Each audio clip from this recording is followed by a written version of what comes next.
book, I had over 130 combat interrogations. I can count on one hand the number of people I thought were a part of any sort of systematic violence. During my time there, I interrogated local laborers, young fathers, imams, veterans of previous Iraqi wars, and all of these people are lumped into the categories that Jeb and his friends refer to as terrorists. And I want to know, Jeb, I want to know if you'd sit down for tea and have a conversation with the men that I talked with, the men whose children I knew the names and how old they were.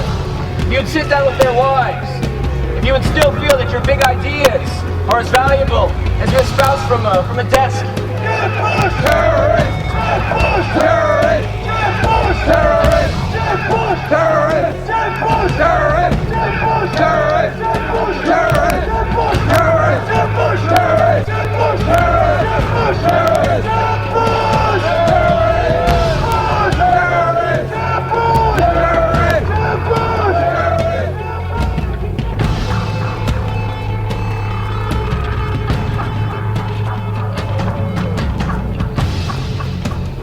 We were inside, the guards or the security were there, and we said, okay, make one for us to go in. And Jane got past, so I got stopped at the door, and she ran into the conference. I got to the back of the conference hall, there was double doors in, and there was loads of journalists and photographers there, like to see into where all the people were. And so I was shouting, Jeb Bush, go home, and then about 12 cops nailed me to the ground, nearly fucking broke my wrist.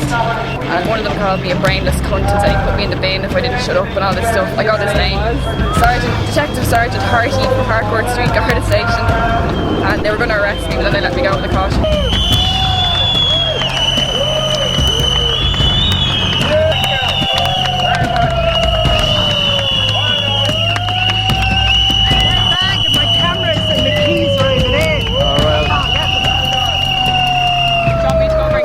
If you could, please. My car keys are right next to it.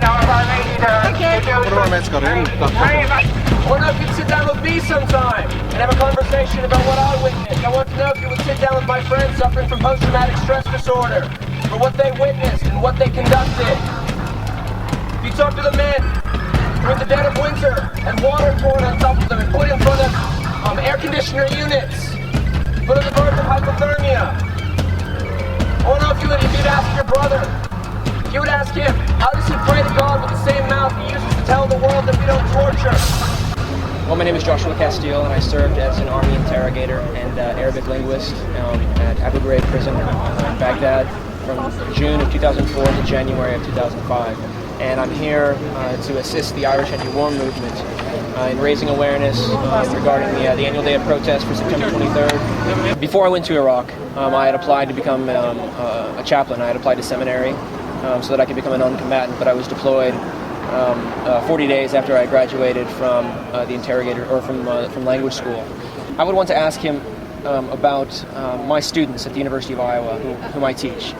Some of whom are African Americans from Florida, and I want him to tell me how his advocacy of family values applied to their voting rights in Florida, and I want to ask him how his advocacy of family values applies to his policies of hegemony in the Project for the New American Century, and whether or not he could have a conversation with mothers and fathers in Baghdad and in Gaza and in other places suffering the wrath of the American regime right now with regard to the family values that he espouses and that he says he does and that he says he represents from the families and communities that I come from, which are very conservative and very good-hearted, religiously minded people. And I want to know when he has their interests in mind, exploiting religious rhetoric.